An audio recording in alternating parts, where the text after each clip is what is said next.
বর্তমান সময় বাংলাদেশ মার্কেটে রিলিজ হয়ে গেল অপো কোম্পানির পক্ষ থেকে অপো A5 প্রো। এই ফোনটি বর্তমান সময় বাংলাদেশের মার্কেটে আমরা একটিমাত্র ভেরিয়েন্ট দেখতে পাচ্ছি 8GB 128GB, যার বর্তমান বাজার মূল্য 23,999 টাকা, মানে 24,000 টাকা বাজেটের ভিতরে এই ফোনটি আমরা মার্কেটে অ্যাভেলেবেল পেয়ে যাব।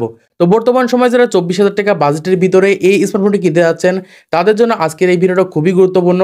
তো আজকের এই ভিডিওটা মনোযোগ সহকারে দেখলেই বুঝতে পারবেন এই ফোনের খারাপ দিক কোনগুলো রয়েছে। যেহেতু আমরা 24,000 টাকা বাজেটের ভিতরে একটি স্মার্টফোন কিনতে যাচ্ছি, তাই অবশ্যই আমাদের ভ্যালু ফর মানি একটি স্মার্টফোন কিনতে হবে এবং সেই সকল স্মার্টফোনে কি কি ধরনের স্পেসিফিকেশনগুলো দিচ্ছে সেগুলো আগে থেকে আমাদের জানতে হবে। তো বর্তমান সময় আমরা দেখতে পাচ্ছি এই ফোনটি বিভিন্ন ধরনের টিকটকার এবং ইউটিউবারদের মাধ্যমে বিভিন্ন ধরনের স্পন্সর এবং প্রমোশনের ভিডিও করা হচ্ছে। তো সেই সকল টিকটকার এবং কন্টেন্ট ক্রিয়েটারদের মাধ্যমে আমাদের সামনে এই ফোনটার ভালো দিকগুলো তুলে ধরার চেষ্টা করছে, কিন্তু কোনোভাবেই ফোনটার খারাপ দিকগুলো কিন্তু আমাদের সামনে তুলে ধরছে না। তো দেখুন, বর্তমান সময় যে সকল টিকটকার এবং কন্টেন্ট ক্রিয়েটার রয়েছে তারা কিন্তু এই ফোনটা দিয়ে বিভিন্ন ধরনের বিল্ড কোয়ালিটি টেস্ট করছে, এই ফোনটা পানির ভিতরে রেখে ট্রাই করছে এবং এই ফোনটাকে 2 তলা থেকে ফেলে দিয়ে বিল্ড কোয়ালিটি টেস্ট করার চেষ্টা করছে। কিন্তু আসলে এই ফোনের ভিতরে কি কি ধরনের স্পেসিফিকেশনগুলো দেওয়া হয়েছে আজকে ভিডিওর মাধ্যমে আমরা জেনে নিই, তাহলে আমরা সহজেই বুঝতে পারবো এই ফোনে আমরা কি কি ধরনের স্পেসিফিকেশনগুলো পাচ্ছি এবং এই ফোনের খারাপ দিক কোন কোনগুলো রয়েছে। তো প্রথমে যদি আমরা কথা বলি ফোনটির ডিসপ্লেকে নিয়ে, এখানে ডিসপ্লেতে ব্যবহার করা হয়েছে 6.67 ইঞ্চের একটা IPS LCD ডিসপ্লে, যার রেজলিউশন হিসেবে রয়েছে HD+। দেখুন, বর্তমান সময় 24,000 টাকা বাজেটের একটি স্মার্টফোনে আমরা HD+ ডিসপ্লে পেয়ে যাচ্ছি। এইগুলো কিন্তু কখনো কোনো বড় ইউটিউবার কিন্তু উল্লেখ করে দেয়নি বা উল্লেখ করে দেওয়ার চেষ্টা করেনি।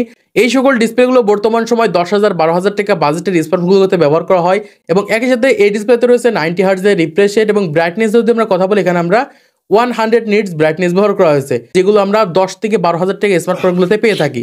সেক্ষেত্রে মোটামুটি বলা যায় ডিসপ্লের দিক থেকে অনেকটাই পিছিয়ে থাকবে 24,000 টাকা বাজেটের এই স্মার্টফোনটিতে। তো এবার যদি আমরা কথা বলি ফোনটির ব্যাটারিকে নিয়ে, এখানে ব্যাটারি ব্যবহার করা হয়েছে 5800 mAh এর লিথিয়াম পলিমার ব্যাটারি এবং একই সাথে রয়েছে 45 ওয়াটের USB Type-C চার্জার। বর্তমান সময় চার্জার নিয়ে আমাদের কোনো কমপ্লেন নেই, কারণ এখানে আমরা 5800 mAh এর ব্যাটারি পেয়ে যাচ্ছি এবং একই সাথে 45 ওয়াটের ফাস্ট চার্জার পেয়ে যাচ্ছি। তো এবার যদি আমরা কথা বলি ফোনটির ডিজাইনকে নিয়ে, এখানে আমরা ফোনটির ওয়েট হিসেবে দেখতে পাচ্ছি 194 গ্রাম রয়েছে এবং একই সাথে আমরা ফোনটি 2টি কালারে দেখতে পাচ্ছি। এই ফোনটির ওয়াটার রেজিস্ট্যান্ট রয়েছে এবং একই সাথে এই ফোনটি IP68 রেটিং ব্যবহার করা হয়েছে। সেই ক্ষেত্রে মোটামুটি বলা যায় এই ফোনটা আপনি পানের ভিতরে রেখে ব্যবহার করতে পারবেন। সেই ক্ষেত্রে বলা যায় ফোনটা অনেকটা শক্তপোক্ত রয়েছে এবং একই সাথে এই ফোনটা আপনি পানের ভিতরে রেখে ইউজ করতে পারবেন। এবং এই ফোনের আরেকটি খারাপ দিক হচ্ছে এই ফোনে আমরা কোনো প্রকার অডিও জ্যাক পাচ্ছি না। আমরা যে ইয়ারফোন বা হেডফোনগুলো ব্যবহার করে থাকি সেগুলো কিন্তু ব্যবহার করতে পারবো না। এই ক্ষেত্রে ফোনটা এদিক থেকে অনেকটাই পিছিয়ে থাকবে। তো এবার যদি আমরা কথা বলি ফোনটির ক্যামেরাকে নিয়ে, এখানে আমরা ব্যাক সাইডে 2টি ক্যামেরা পেয়ে যাচ্ছি। একটি হচ্ছে 15 মেগাপিক্সেলের ওয়াইড অ্যাঙ্গেলের প্রাইমারি ক্যামেরা, আরেকটি হচ্ছে 2 মেগাপিক্সেলের ডেপথ সেন্সর ক্যামেরা। এই ক্যামেরার মাধ্যমে মোটামুটি আমরা ডিজিটাল জুম পেয়ে যাচ্ছি এবং একই সাথে আমরা 60 fps পর্যন্ত ভিডিও রেকর্ড করার সুবিধা পাচ্ছি। তো এবার যদি আমরা কথা বলি ফোনটির সেলফি ক্যামেরা নিয়ে, এখানে আমরা 8 মেগাপিক্সেলের একটি ওয়াইড অ্যাঙ্গেলের প্রাইমারি ক্যামেরা পেয়ে যাচ্ছি, যেটার মাধ্যমে আমরা 30 fps পর্যন্ত ভিডিও রেকর্ড করতে পারবো। বর্তমান সময় আমরা 8,000 10,000 টাকা বাজেটের স্মার্টফোনে আমরা এই ধরনের ক্যামেরাগুলোকে পেয়ে থাকি।